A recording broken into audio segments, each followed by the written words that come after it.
Hey everybody, what's up? It's Nick at the Lost River Drive-In, and today I wanted to come at you guys to talk about something very personal to me, something that a lot of you know is very important to me.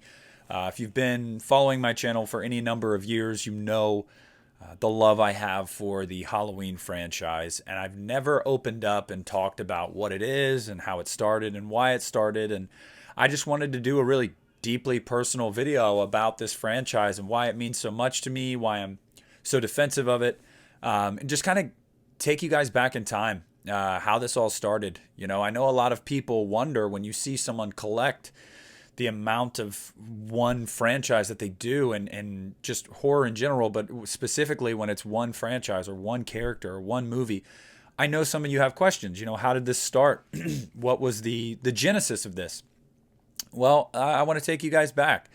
Um, Back in 2006, I was an 11-year-old kid, almost 12, and I had obviously seen some of the Halloween movies on TV, and I was into horror. My mom was into horror. She kind of raised us with it around. It was in our periphery. She wouldn't let us watch certain things, but we knew what she liked. We knew the movies from her childhood that were important to her, and we knew what the classics were.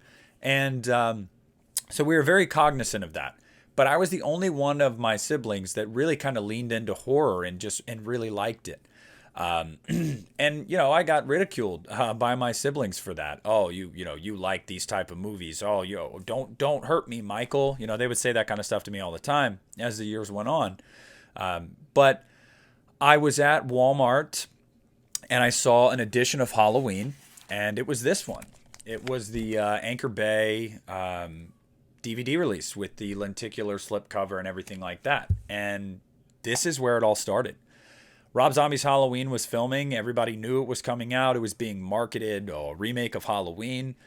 I saw this and I said, "Oh my God, it's that movie. Like, Mom, will you buy it for me?" And she bought it because she loves Halloween. She saw it in theaters when she was a teenager. So it all started here. And as you can see, this thing is worn because I probably watched this edition of Halloween over 100 times as a child. This just was everything to me. It opened the doorway into what I've now become. And I'll never get rid of any of these editions, but no matter how beat up this is, I'll never touch it. I'll never change it because I feel like this is it's part of who I am and why I am. And so that's how it started. I then became someone that was watching these YouTube videos of people that collected the Halloween franchise, that reviewed the Halloween franchise, and I made it my mission. Whether it was doing yard work for people around my neighborhood or whatever it was, I had to get the money. I had to go buy these editions of Halloween. The next one I bought was the Universal double feature DVD of Halloween 2 and Halloween 3, and then the Divimax of Halloween 4 and Halloween 5 double feature, and so on and so forth. And it snowballed. I saw Halloween in theaters in 2007, Rob Zombie's Halloween on opening day with my buddy's dad and my friends Tommy and Chris, and we loved it. We had a blast.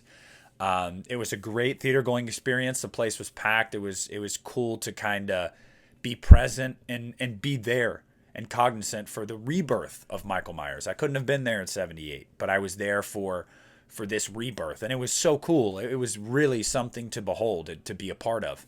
And then from there, I was so hyped for Rob Zombie's Halloween 2, and I followed the production, and I saw that opening night, and I loved it so much. And by then, I was fully entranced in the franchise. I had every movie. I made my mom track down the producer's cut of Halloween 6 bootleg on eBay in 2010 for Christmas for me.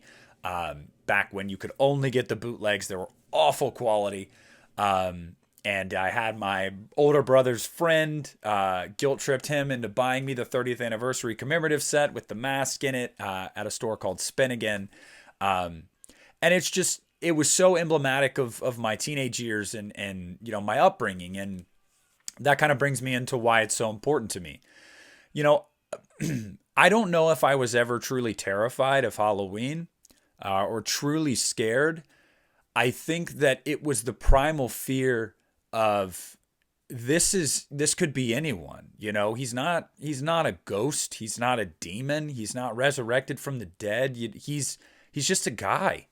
And it was even more effective for me because my mom worked so many jobs as a kid, when I was a kid, that I always had a babysitter. So you immediately go to, oh my God, what if this guy comes for my babysitter? Like while she's babysitting me, it was effective. But it was very important to me at that time in my life because I don't really talk to you guys about personal stuff, but like when I was a teenager, I was very alone. I was definitely, an outcast in a way. I was the black sheep of my family because I was just very different. A lot of my brothers and my siblings, they had similar interests. We just didn't align. I loved heavy metal. No one else did in my family. I loved horror movies. None of them did. We just didn't have a ton of similarities. And so I was very alone a lot. I had a very small core group of friends. We shared similar interests, but I wasn't the most outgoing. I wasn't the popular kid. I wasn't the jock. I wasn't anything like that. And these movies, horror in general, but especially the Halloween movies, gave me this sense of escapism. It was I could escape from reality. I could escape from the fact that I was alone.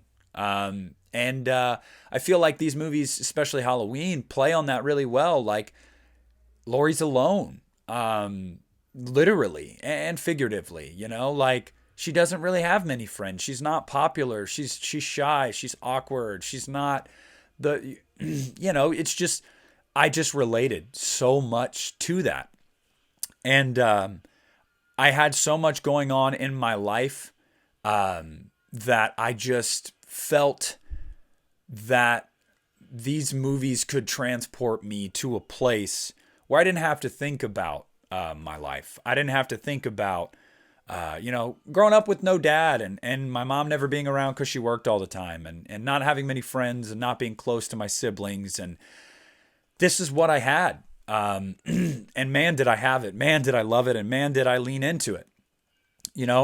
These movies for me they shaped who I am. People say all the time that horror or just movies in general or TV shows or books or video games, they say a lot about you as a person. And people will say that in a negative way. I disagree. I think the fact that I love movies so much, especially horror movies and especially Halloween, all it says about me is that I like to shut my brain off for an hour and a half to 2 hours and escape reality, escape the harsh realism of life sometimes, and feel like I can relate to these characters, feel afraid of a man that is just a man. Like it's just so effective in so many different ways. And I just feel like it's not talked about enough why we never really dig into why these movies are so important to us and what they did for us. Halloween, it saved my life. It really did. It really did. I didn't have a lot. I didn't have many people. I didn't have many people in my corner. It felt like the odds were stacked against me my entire life growing up.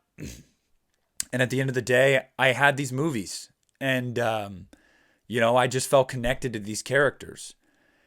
And, I'm kind of rambling, but that's because when you talk from the heart like this and you open up and you get on a deeply personal level, you don't have an itinerary of things to talk about. You kind of just talk. And I just feel like we don't open up enough about how important horror really is to us and what it means to us. And, Halloween specifically.